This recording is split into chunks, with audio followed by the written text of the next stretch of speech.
Alright, what up, y'all? It's Metaphor back for more to kick the roll, representing everyone's you and I verse. So we're gonna do a video on Taurus rising, but yeah, it's actually on Leo fourth house, right? So Taurus rising series, but yeah, Leo fourth house is your fixed fire is in the nurturing, the family, the private house, right? So how I'm gonna break it down is like this, right? I should have maybe preface this in the last one. Fuck it. You know what I'm saying? The first house is your personality, right? So it's like the actual seed, right? And then the second house is planting that motherfucking seed, right? Third house is being in the environment of that seed, and you see what I'm saying? Talking to it, giving it some mantras, whatever you want to call it. Fourth house is being nurturing and private with that. See what I'm saying? You start to realize what's behind the scenes with it. Not really behind the scenes, but what it like has in its deepest heart space. You see what I'm saying? Like I'm saying with this plant, right? Pardon the interruption. With this plant, you're gonna nurture it, like water it. You see what I'm saying? Fourth house, water house. See what I'm saying? But yeah, you're gonna water it, keep up on it, make sure it doesn't have too much water. Make sure you don't over give it too much emotions. You see what I'm saying? Make sure you don't give it not enough. Make sure you don't forget to water it. You see what I'm saying? But yeah, Leo being in the fourth house is the expressive nature, right? So the fixed fire, being around the campfire. So you're around the campfire in the home, right? So it makes complete sense because Taurus is not going to show you nothing until you sit down with them, maybe eat a meal with them. You see what I'm saying? Maybe ask them 3 or 4 surface level questions, and then once they realize, okay, we're actually asking questions now, then you ask them a real question. That might be 20 minutes in. You see what I'm saying? I'm just fucking with y'all, Taurus. But yeah, so what I'm saying with this is they got to feel comfortable in their home, and they got to feel like you actually appreciate their expression. So they're going to express themselves in the home, but it's like they're going to be watching you. They're going to be watching, saying, okay, do you actually appreciate my expression?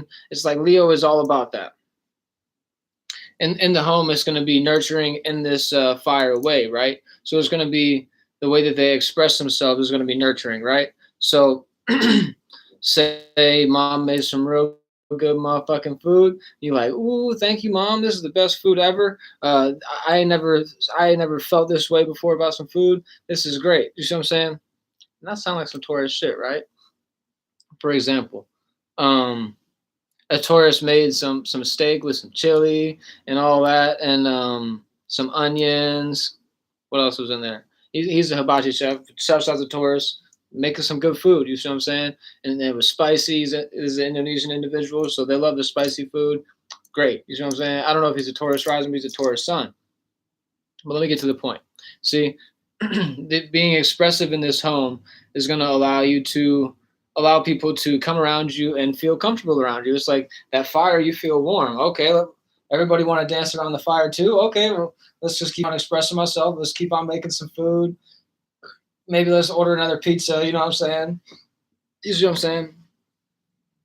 I'm on some real physical shit with it right now, but with this nurturing, it's gonna be like um, it's funny because I got Chiron and Leo right as well, so it's like for me, it's a little bit like scary to express myself. That's a whole other thing. But yeah, when Leo gets to expressing themselves, they don't see nothing else in the world. They just see what they're saying. They're fixed in their own vision, and boom, there ain't no stopping you.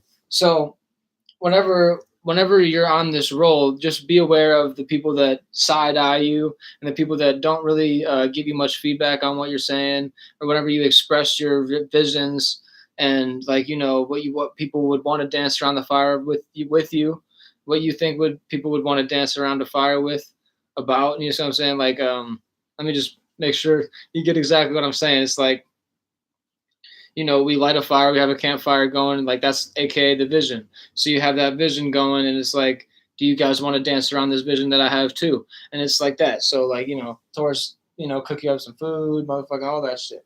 But yeah, so this is fire being in the water house. So it's like, don't burn down your home. Don't be so expressive to the point where you know people just don't appreciate your opinion no more. It's just like you may have to, I don't want to say hold yourself back, but just be aware of whenever you're first expressing yourself. It's like first impressions are everything.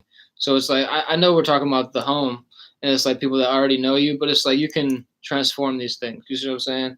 And in the home, you can allow people to take a little bit more, and you give a little bit less, or maybe like I'm talking about control. You see what I'm saying? Give them a little bit more control over what they're talking about with you, and you maybe some people need to give you a little bit more control. It's like you got an equilibrium this one, but yeah, don't be like just know that everybody actually appreciates what you're saying whenever they're really around you. It's like they really take the time, they feel comfortable around you. So just it I mean like being yourself in the home is the best way to be. And it's like Leo can't fake it anyway. So yeah, have a good one, y'all. This is motherfucking Leo fourth house, and their third house is motherfucking Cancer. Their their second house is Gemini, and this is first house Taurus. So yeah, have a good one. Let me just break it down. Taurus being the fixed Earth. Gemini being the mutable air in the second house. So the way that you plant the seed is a little bit mutable. You sometimes you see it going all the way, so you keep that switch on. You keep it like it's like I like to see Gemini as the switch a little bit. So it's like you turn the switch on, you see exactly what you want. Boom. Okay, let's plant that seed. And then sometimes you start to plant the seed, and you're like, wait, this is that one thing that I don't really like. Boom. Okay. So yeah, that third house being Cancer is going to be like, okay, we're going to communicate about these emotions a little bit, and whenever we communicate about these emotions in my environment, it ends up being me expressing myself in the private home. You see what I'm saying? So yeah, have a good one, y'all. Holla back. We're gonna be back again here soon.